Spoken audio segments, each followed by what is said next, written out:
Welcome to an all-new episode of Silver Screen Addicts. On this channel, we cover all things film-related, whether it's reviews or just movie-related topics. If you're someone who's addicted to cinema, then this is where you come for your fix. And now, on to the episode.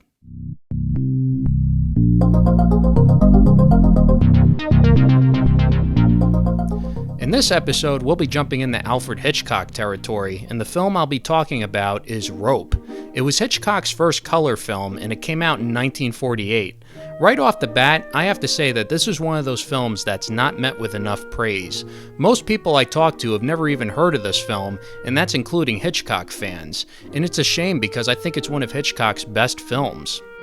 The plot involves two young adults named Brandon and Philip who murder their former classmate named David. They strangle him to death with a rope and then hide the body inside a chest. It happens at the very beginning of the movie, and when I say the very beginning, I'm not exaggerating. It literally happens right after the opening titles. But wait, there's more. They end up hosting a party while the body is still hidden inside the chest. At first, the whole thing comes off as being very random, but as the plot thickens, it becomes extremely captivating. Both Brandon and Philip go to great lengths to keep the chest closed, and even go so far as to serve drinks and hors d'oeuvres on top of the chest. The tension you feel while watching this is strong. Of course, you may wonder, well, why the hell are they doing this? Well, the short answer is that they're sociopaths. That's kind of obvious, but the long answer is that they're those special kind of sociopaths that try to rely on intellect to justify their means. They commit this murder as a philosophical exercise as a way to claim themselves as superior beings, and they believe that their friend David was inferior to them. The exercise itself is sort of a nod to Friedrich Nietzsche's Superman theory, and they even mention this in the movie. And the reason why they did this while hosting a party was simply for a thrill. Again, sort of going hand in hand with the theme of them granting themselves the illusion of being unstoppable or godlike. And as the plot unfolds, we start to learn the backstory of how things came to be, and furthermore, the influence behind this decision. All of the elements you'd expect from any Hitchcock movie are here. The attention to detail is phenomenal, the acting is great, and the dialogue is top-notch. There's not a single second that goes by where I'm in any way disinterested. I remember when I first saw this movie, I didn't know what to expect. I didn't know anything about it in the first place, so when I watched it for the first time, I was blown away, simply because of how the movie was made. The first and most obvious thing I found striking about it was the fact that it was all done in one long take. Well, to clarify, it was done with the illusion of being in one take. There are cutaways, but they're very subtle. I swear, when I first watched it, I didn't even notice them. It actually fooled me. But the fact of the matter is, they didn't have the technology back then that we have today. Nowadays, we have digital cameras that could shoot for hours, but back then, they shot on actual film stock, and on average, you can only get approximately 10 to 11 minutes of footage per roll. So what they did was disguise the cutaways by either zooming in and out of someone's back or an object.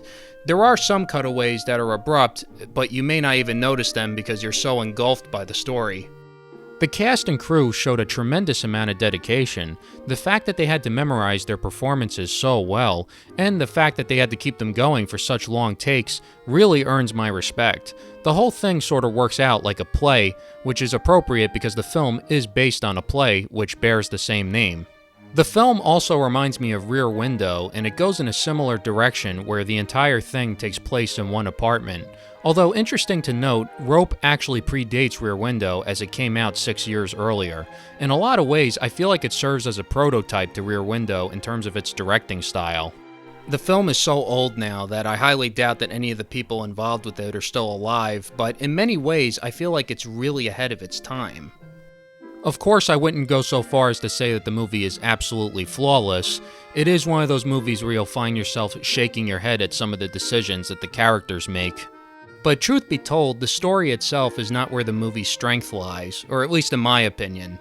The defining characteristic that this movie has, as well as most other Hitchcock films, is the suspense.